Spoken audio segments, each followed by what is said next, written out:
Today we're going to be taking a walk through the Cheshire Land Trust's 33-acre Fresh Meadows property in South Cheshire off of Cook Hill Road. This property was given to the Cheshire Land Trust back in 1985. A subdivision had been proposed for this property. All of the topsoil was even stripped off of it. There were no trees or vegetation anywhere across this property. And at that point, the Cheshire Neighborhood Association was formed by a number of neighbors who surround this land. They used their own money and raised funds to purchase the property and then gave it to the Cheshire Land Trust for stewardship into the future. Since that time, quite a bit of the property has grown back. As we walk around, we'll see some different habitat areas, different types of vegetation. We'll take a look at a small ridge line that runs along the east side of the property, and also take a look down at the Mill River, which runs along the west side of the property. So let's go for a walk.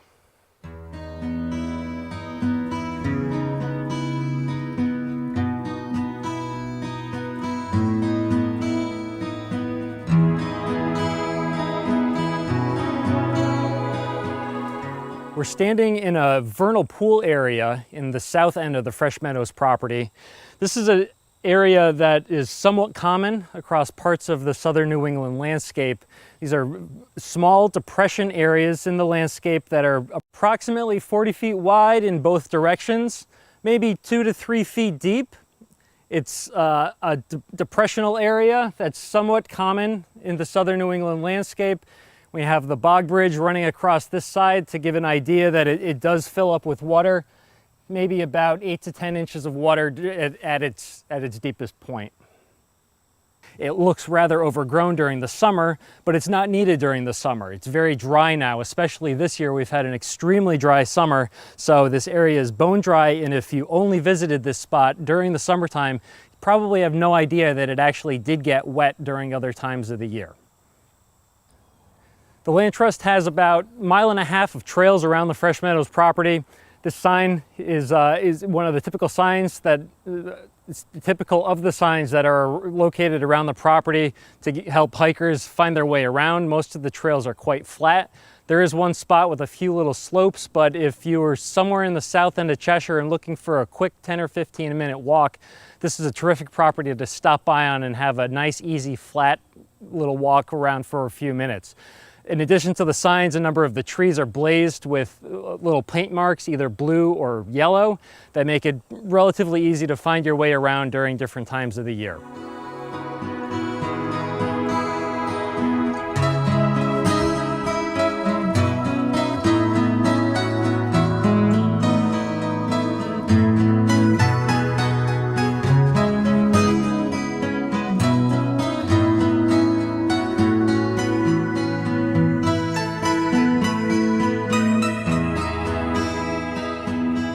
While this property is called the Fresh Meadows property, quite a bit of it is actually wooded. So we do have areas that the Land Trust maintains as meadow. So we have meadow species such as these goldenrods and milkweeds and other grasses, but the areas that are not maintained as meadow quickly start growing back up into forest. Having a forest is actually one of the easiest things to do in this part of the world. All you really have to do is stop cutting the lawn. So in these areas where no cutting does occur, the tree species will quickly start revegetating and taking over, and the meadows will quickly disappear. It's very important from a habitat diversity standpoint to have the meadows. They're home to quite a few species that have become naturalized in this part of the world and species that we do like. And having the mixture of meadows and forest land next to each other creates quite a bit of edge that's popular for many bird species, and especially raptors. Those large birds will hang out in the tops of the tall trees and just look and survey the area in the meadow, looking for small critters such as voles or moles or mice, and swoop down and get them when they see them crawling around. We're up in the north portion of the Fresh Meadows property now. We're in an area that's a bit of a mix of mowed areas, a little bit of meadow, and some trees coming in. And some of the tree species that are behind me are red cedars and white pine trees. These are two species that'll frequently be some of the first trees that grow in an area when it's converting from grassland into forest land. They're both very quick growing species, very light loving. The cedar trees in particular are one species that'll grow in areas that used to be former pasture. While this property wasn't pasture, at least in the recent past, the hard soil conditions that existed after all of the topsoil was stripped off of it back in the early 1980s is somewhat similar to the hard compacted conditions that you would find in a former pasture area. So there are many cedar trees and pine trees currently in this property in the areas that aren't maintained as meadow and are being allowed to go back to forest.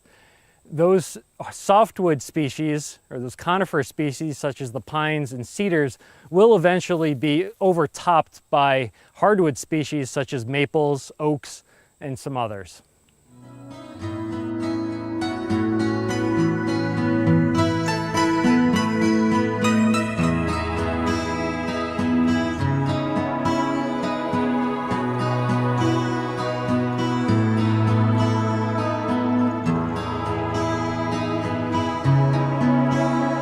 There are about 1.5 miles of trails around the Fresh Meadow property that are open to hikers.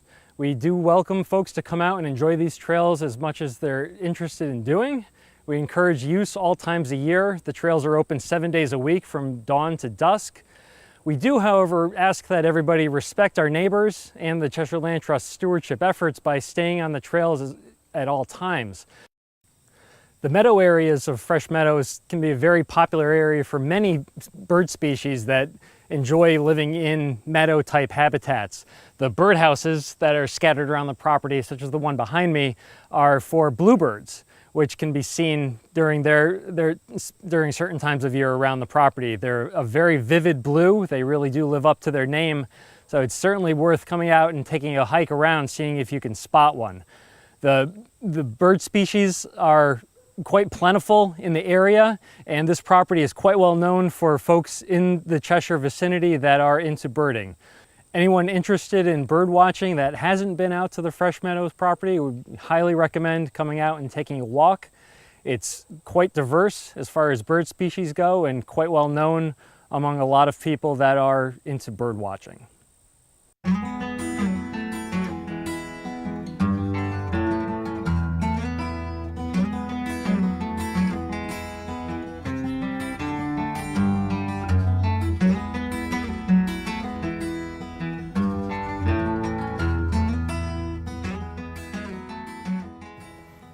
We're standing along the Fresh Meadows Ridge Trail, which is in the northeast portion of the property.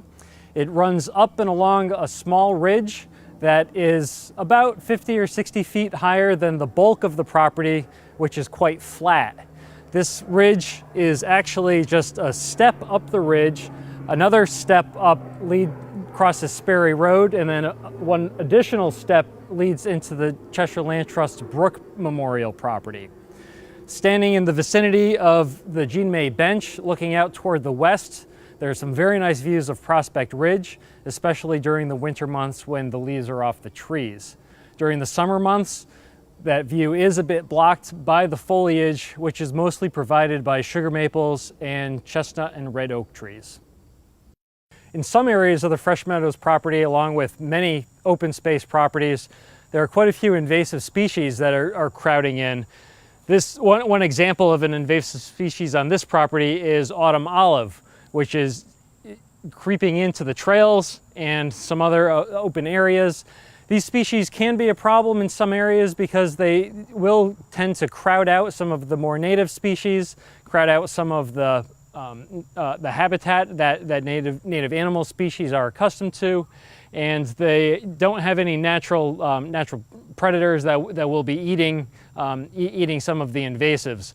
When the invasives such as autumn olive berries are eaten, the seeds can easily be scattered by birds, which just compounds the problem.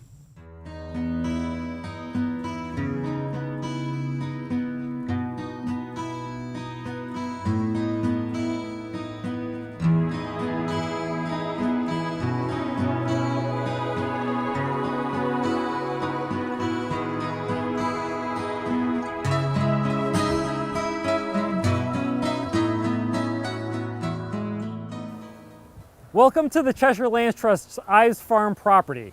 This property was gifted to the Cheshire Land Trust by Betty Ives in 2006. While the property is commonly known as Ives Farm, about half of the property is actually wooded. Most folks in town are used to seeing the fields at Ives Farm as they drive back and forth on Cheshire Street.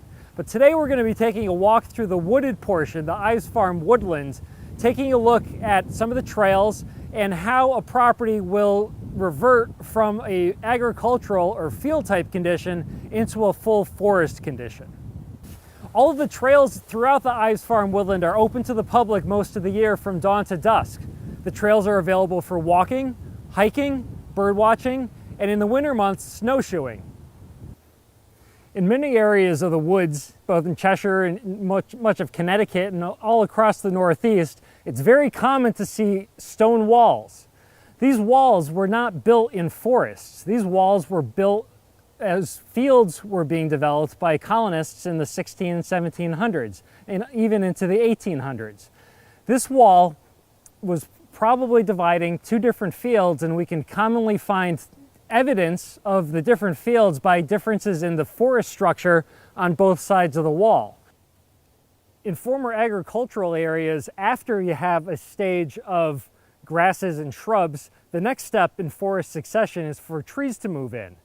In a lot of pasture areas, former pasture areas, one of the first tree species to move in is red cedar.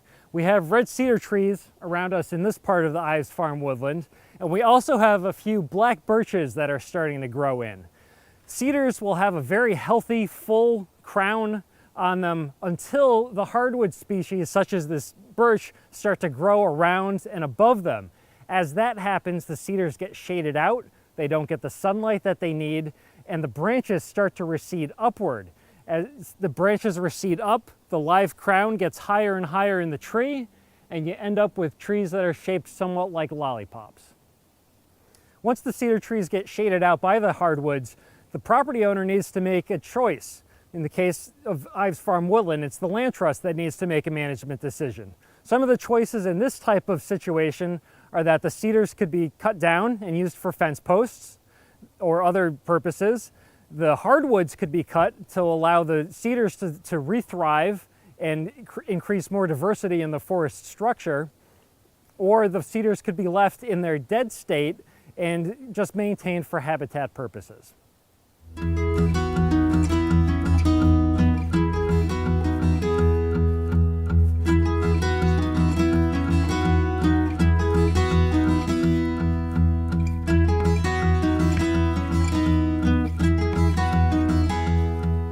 The westernmost portion of the Ives Farm woodland is an excellent example of an oak forest.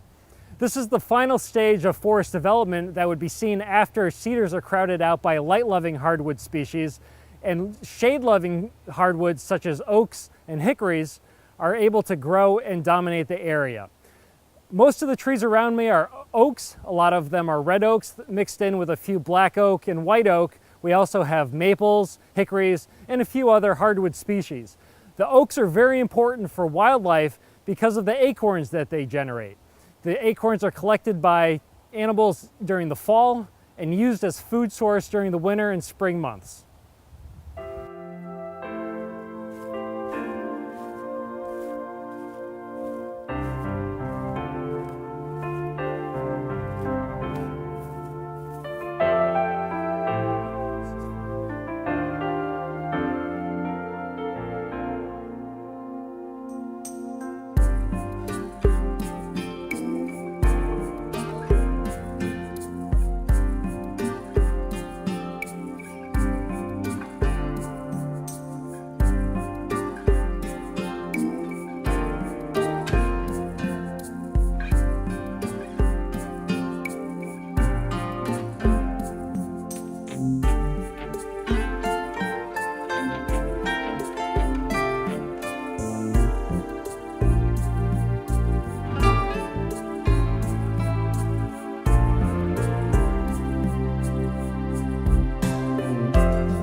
trust early on was acquiring property.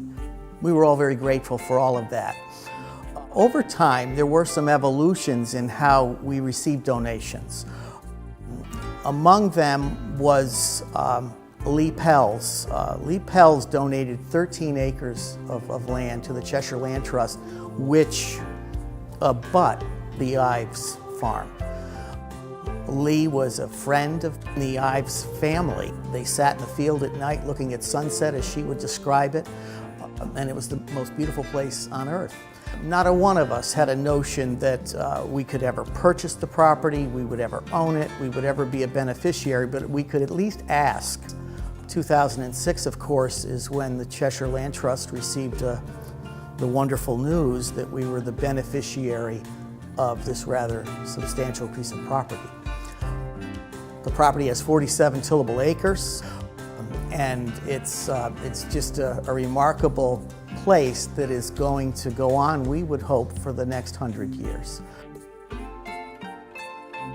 The Ives Farm is a working farm, and one of the things for harvesting, to make sure the produce is fresh going out to restaurants and to stores throughout New England.